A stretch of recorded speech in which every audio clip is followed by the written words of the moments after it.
ပန်းရောက်နေလား ပန်းရောက်နေတာ ဒီပန်းရောက်တော့တက်လား တော့တယ်မယ် ငါတက်သမ်းပါ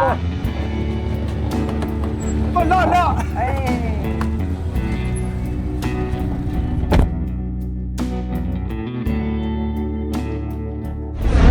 တာဒီဘာဖြစ်လို့မင်းကလို့ချင်းနေဖြစ်သွား ကျွန်တော်ရဲ့ကိစ္စအသာထားသမ်းပါအောင်ဗျာကျုပ်ကကိုစော်ကြီးရဲ့အကြောင်းကိုစိတ်ဝင်စားနေတာအရင်ကကိုစော်ကြီးကဒီလိုခြေနေဖို့ပေါ့ဘာလို့မြင်မြင်ဆန်ဆန်ကြီးပြောင်းနေသွားလဲ ဟုတ်တယ်ကွာကျွန်တော်ကမင်းနဲ့ရှိနေခင်အစီဝါရေးလူမှုရေးအိမ်အောင်ရေးတစ်ခုမှစင်မပြေဘူးမင်းတည်းအတိုင်းပဲအမခံပြီးတော့ပတ်စံနဲ့စိုက်ရော်လိုက်ရအကျွေးရလည်းပြန်များတဲ့ခါကျတော့စီဝါရေးလောက်တိုင်းစင်မပြေတော့မင်းတည်းအတိုင်းပဲကွာခုမှငါစင်ပြတဲ့ဒါပဲမရှိသေးတယ်ကွာဒါနဲ့မင်းဖြစ်ပြက်ကောင် ဒီလိုဗျာ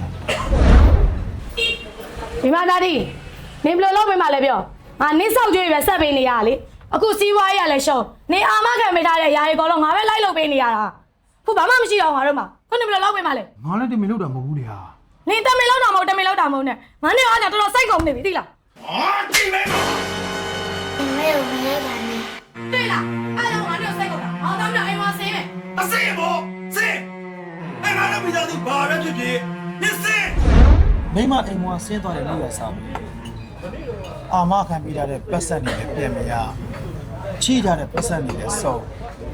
စီးပွားရေးတစ်ခုမှအဆင်မပြေတော့နောက်ဆုံးတော့လေ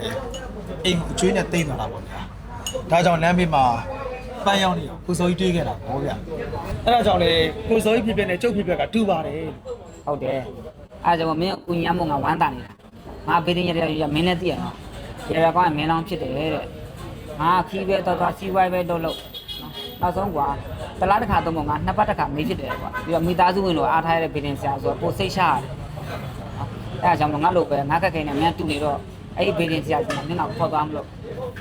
ဒါဆိုလေအဲ့ဒီ PD ဆရာကြီးကိုကျုပ်ကိုလိုက်ပုံဗျာ အခုပဲသွားမယ်လေနော်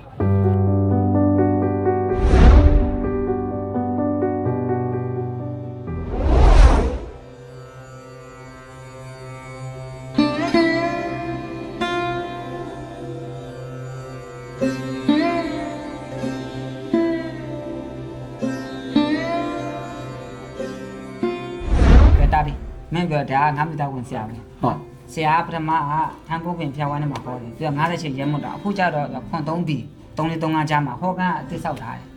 မကြခင်တော့ပြီးတော့မှာဆရာတော့ဟောကမှလာဟောရင်တော့ပို့သဘောကျတယ်ဆရာမင်းတည့်ရတယ်မှာဖေရင်ရရမရှိမဖြစ်လေငါကတော့တစ်လားတစ်ခါတော့မဟုတ်နှစ်ပတ်တစ်ခါပေါ့ခီးသွားပဲဖြစ်ဖြစ်စီးပွားလုပ်တာဖြစ်ဖြစ်ငါအမေနဲ့ဆရာလှမ်းလှမ်းနေဖြစ်တယ်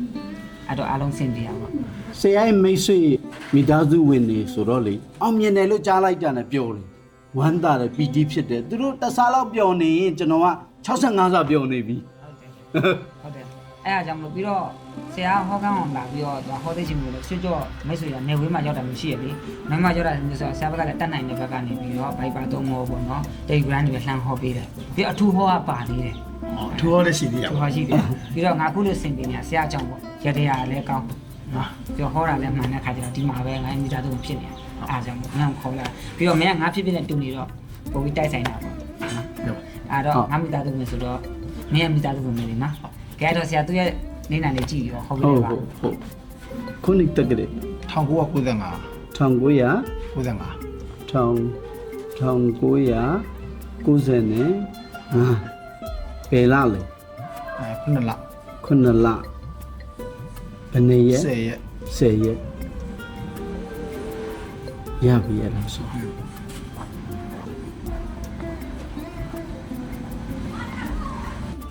ဆရာအခုရောဘန်ကောက်မသွားဖြစ်တော့လား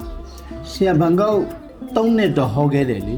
အခုတော့ဘန်ကောက်မှာဆရာကမဟုတ်ဖြစ်တော့ဘူး ဟောဖြစ်တော့ ပြီးတော့အိန္ဒိယမှာလည်း2နှစ်လောက်ဟောခဲ့တယ်ပေါ့အဲ့ဒါလည်းမဟုတ်ဖြစ်တော့ ဟောဖြစ်တော့ အခုကကျွန်တော်ဒီမန်းလေးမှာပဲ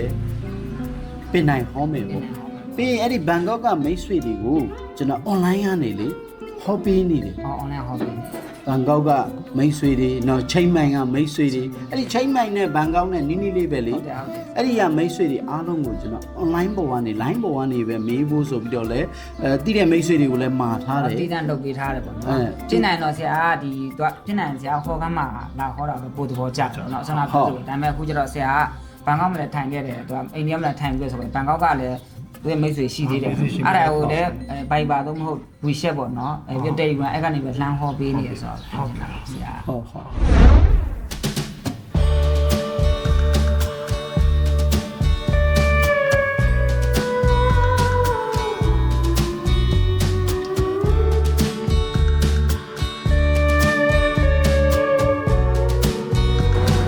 မိမ ဘာမိမလဲရှင်ကိုကျမတို့ကလာခေါ်တာ ဒါခေါ်တာကို့မှာနေစရာအိမ်မှမရှိပါလား ရှင်အာမခံပြီးစိုက်ပေးထားတဲ့ပတ်စံလေးလေကျမတို့ပြန်ရပြီပြီးတော့လေရှင်ကြီးပေးလိုက်တဲ့ပတ်စံလေးလည်းအခုလာပြန်ဆက်သွားပြီလုပ်ငန်းတွေလည်းအရင်လိုပဲပြန်ပြီးတော့ဆင်းပြေးလာပြီ ဟုတ်တယ်ဖေဖေမမေသမီးကတူတူနေရအောင်အဲ့ကြောင့်သမီးကလာခေါ်ရဖေဖေကမလိုက်မလား လိုက်မှာဗောတမီးလေးရလာပါဦးအာကဲသွားရအောင်နော်